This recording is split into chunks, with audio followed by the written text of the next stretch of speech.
अस्सलाम वालेकुम students, welcome to the expert law academy. Student, जैसे कि आप सबको पता है कि पेपर्स आपके करीब आ गए हैं और आपको चाहिए इंपॉर्टेंट क्वेश्चन। तो स्टूडेंट, मैं आपके साथ जो है ना वो इंपॉर्टेंट क्वेश्चन डिस्कस करने लगी हूँ जो कि यूके और यूएसए कॉन्स्टिट्यूशन में से हैं। आपको पता है कि इसका पेपर पैटर्न किस तरह से होगा। आपकी ये बुक जो है ना, ये सब्जेक्ट कॉन्स्टिट्यूशनल लॉ के नाम से, और इसमें दो सब्जेक्ट आपको पढ़ाए जा रहे हैं, एक यूके कॉन्स्टिट्यूशन, एक यूएसए कॉन्स्टिट्यूशन।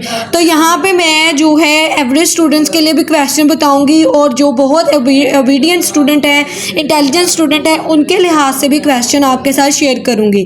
तो यहाँ पे हम डिस्कस करते हैं सबसे पहले यूके कॉन्स्टिट्यूशन को। डिस्कस करने से पहले मैं आपको ये बता देती हूँ कि जो कॉन्स्टिट्यूशन है ना, ये आपको पेपर में किस तरह से आएंगे। आपको टोटल जो है 12 क्वेश्चन आएंगे और आपने उसमें से जो है वो 10 क्या करना है कि 5 या 6 क्वेश्चन, मतलब 3 क्वेश्चन दोनों में से करने हैं। ठीक है, इस तरह से आपने करना है। तो अब हम इसको देखते हैं। सबसे पहले यूनाइटेड किंगडम में से, तो इसमें कॉन्स्टिट्यूशन ऑफ यूनाइटेड किंगडम आ जाता है। ठीक है, इसके सेलियन फीचर आपने बयान करने हैं। ये आपको पेपर में पहले क्वेश्चन ये आएगा। ठीक है, सेलियन फीचर में आप लिख सकते हैं कि ये अनरिटन फॉर्मेट में लिखा हुआ नहीं है, फ्लेक्सिबल है।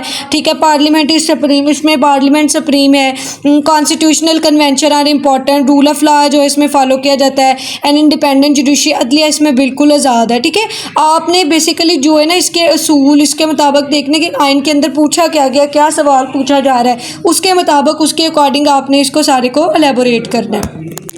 स्टूडेंट्स, आगे बढ़ने से पहले मैं आपको बता दूं कि अगर आपको इन तमाम क्वेश्चंस के सवाल चाहिए आंसर की फॉर्मेट में, तो आप अभी जो आपको नंबर मेरा शो हो रहा है इसके थ्रू हमसे कांटेक्ट कर सकते हैं। ठीक है, और व्हाट्सएप पे मैसेज करें और रिकॉर्डिंग लेक्चर्स और नोट्स जो हैं वो आप हासिल कर सकते हैं।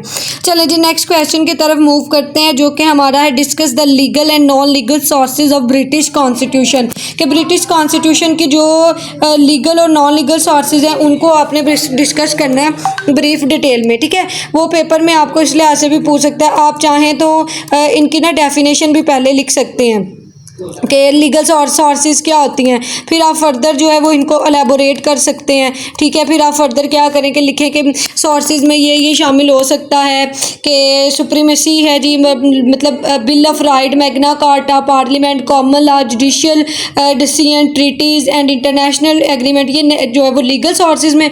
और नॉन लीगल में कॉन्स्टिट्यूशनल कन्वेंशन है, कस्टम एंड ट्रेडिशन है, वर्क्स, ये सारे आ जाते हैं। उसके बाद सुप्रीमेसी ऑफ पार्लियामेंट आएगा आपको क्वेश्चन। ठीक है, ये भी इंपॉर्टेंट है, ये भी आपने अच्छी तरह से प्रिपेयर करना है।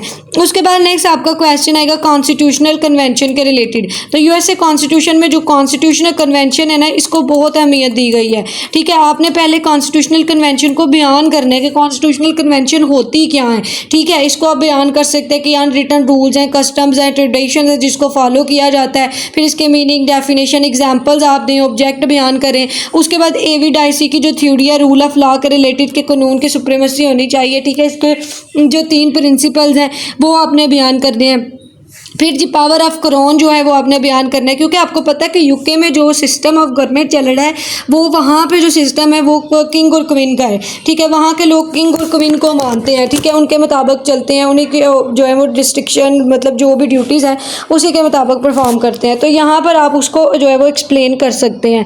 उसके बाद नेक्स्ट क्वेश्चन आपका आ जाएगा जी power and function of prime minister. ये इतना इंपॉर्टेंट नहीं है, लेकिन जो मतलब बच्चे करना चाहते हैं वो इसको भी अच्छी तरह से प्रिपेयर कर सकते हैं। नेक्स्ट आपका क्वेश्चन आ जाएगा फंक्शन ऑफ कैबिनेट। कैबिनेट जो है बड़ा इंपॉर्टेंट कॉन्सेप्ट है। आप यहाँ पे देखेंगे कि यहाँ पे किंग की भी हुकूमत है, लेकिन यहाँ पे साथ साथ में क्या है कि पार्लियामेंट भी यहाँ पे मौजूद है। ठीक है, कैबिनेट सिस्टम यहाँ पे मौजूद है। ठीक है, cabinet highest decision making body है।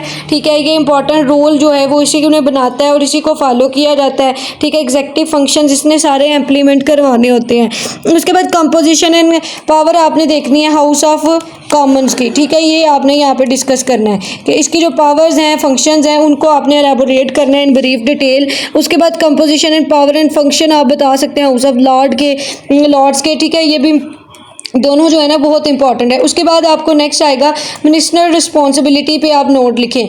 अब मिनिस्ट्रियल रिस्पॉन्सिबिलिटी को भी जो है ना यूके कॉन्स्टिट्यूशन में बहुत अहमियत हासिल है।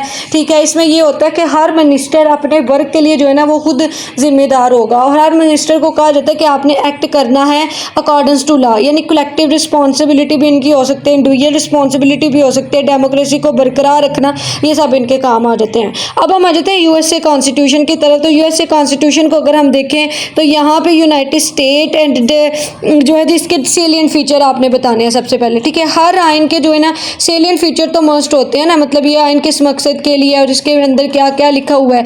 तो सबसे पहले ये रिटन फॉर्मेट में, पुराना जो हमने पढ़ा था वो अनरिटन फॉर्मेट में था, और ये जो कॉन्स्टिट्यूशन हमारा लिखा हुआ है ये रिटन फॉर्मेट में है। रिटन कॉन्स्टिट्यूशन है, फेडरल सिस्टम यहाँ पे है, सेपरेशन ऑफ पावर है। यहाँ पे जो है ना वो सिस्टम किंग एंड क्वीन वाला नहीं है, चेक एंड बैलेंस का सिस्टम रखा गया है, ठीक है। उसके बाद आप नेक्स्ट इसमें बयान कर सकते हैं कि जुडिशियल रिव्यू का सिस्टम है यहाँ पे, ठीक है। ये सारी चीज़ें आप इसके अंदर ऐड कर सकते हैं।